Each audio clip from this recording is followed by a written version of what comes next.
Hello friends, welcome to Pavithra life style. இன்னைக்கு இந்த சம்மருக்கு ஏற்ற மாதிரி சில்லுன்னு வீட்டிலே குல்ஃபி எப்படி செய்கிறதுன்னு பார்க்கலாம்.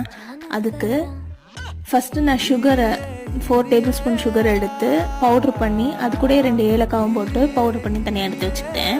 அதுக்கப்புறம் 1/2 லிட்டர் பால் பாதியாக வர வரைக்கும் நல்லா காய்ச்சி இந்த மாதிரி சைடில் வர்றதெல்லாம் ஸ்க்ரேப் பண்ணி உள்ளே எடுத்து விட்டுட்டு பாதியானதும் நம்ம பவுடர் பண்ணி வச்சிருக்க சுகர் ஏலக்காவை ஆட் பண்ணிட்டு